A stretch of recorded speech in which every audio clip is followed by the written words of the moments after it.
You know, there are times when we are goofy here, and there are also times when we are serious. There are times when I get pissed off because most Americans nowadays are pissed off at what's going on in the United States and how our administration is handling it. Today is going to be one of those days where I'm both pissed off and a little bit goofy. Because how can you really not be with the FBI? I don't know, I feel like it's a fair in between goofy and serious, because if you show up to my house as an FBI agent and you look like a skater, dude, it's probably not going to go well. Anyways, why are we even talking about the FBI? Okay. Apparently there's been this woman who has been making articles. She's an investigative journalist or something like that, about there being a training center for hummus. I'm not really sure why you would need a training center for hummus. I'm pretty sure you could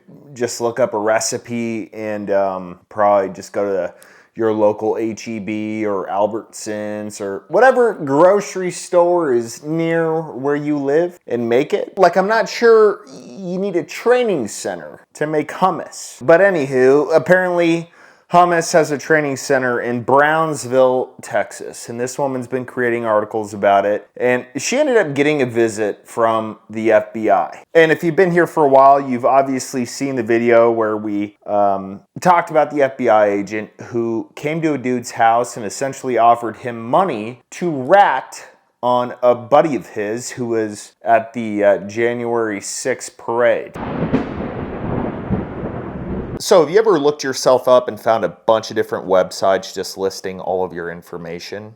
I don't know about you, but I find a problem with that. I don't need the world knowing everything about me and where I live. One of the reasons is because scammers take that information and just continuously call your phone until maybe one time you fall for a trick. The reality is data brokers are making a fortune selling your information online to robocallers, spammers, and anyone else who will pay for the information. Today's sponsor, Aura, can identify those data brokers and make opt-out requests on your behalf. That way the amount of spam that you're getting is to a minimum. Aura also does so much more to protect you and your family from online threats.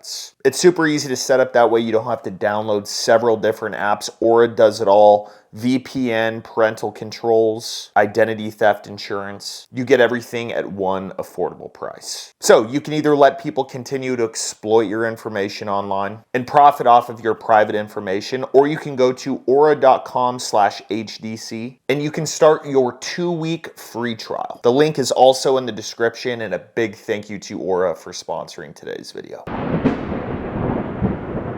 Anyways, why don't we go through this footage, because it is outrageous. What is happening to me and my family as Americans on American soil is not okay. A few weeks ago, the FBI showed up at my door. They did not want information about the stories that I share.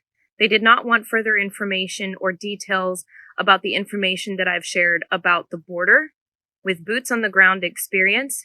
They wanted me to out my sources. I'm just taking a moment of silence for how stupid our government is. One second. So you're going to this woman's house and asking her for the sources. Like, who told you that hummus was having a little like master class on how to make hummus in Brownsville? Who told you that? Not, hey, do you have the address of this warehouse where you think hummus is training? We would like to go pay them a visit. Because at the end of the day, they're terrorists. Who knew something that you could dip a piece of bread in could be a terrorist? I mean, my God. I swear to God, if I ever meet someone from hummus, I'm gonna fuck with them so much. So tell me, how do you feel about your organization having millions of people a day dip their pita chips in? Does that bother you? Do you feel bad about it, or do you enjoy it? Are you one of those weirdos who's enjoying that? Okay, whatever. I really hope I do. Anyways, let's continue. After the first time they came to visit me, I wasn't here. They then called me on my cell phone later on that day. We didn't give them my cell phone number.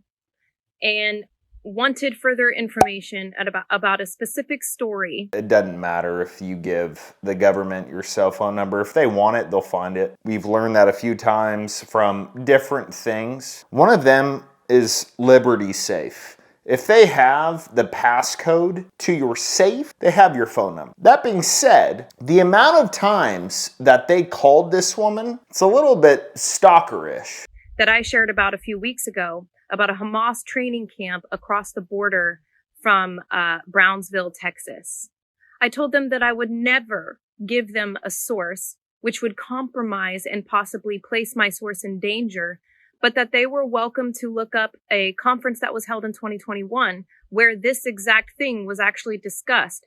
They then told me that they were uncomfortable talking about this on the phone and wanted to meet me in private.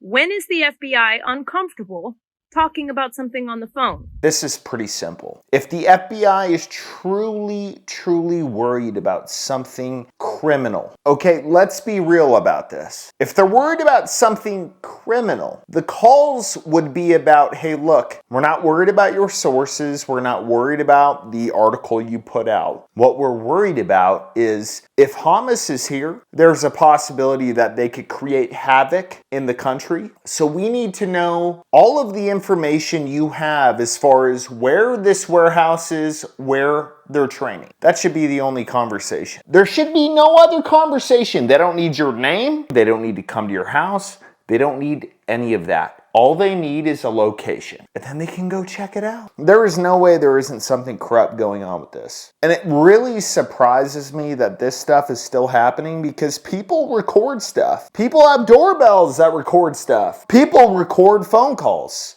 because at the end of the day, people just don't trust the government. So if you're from the government, take notes.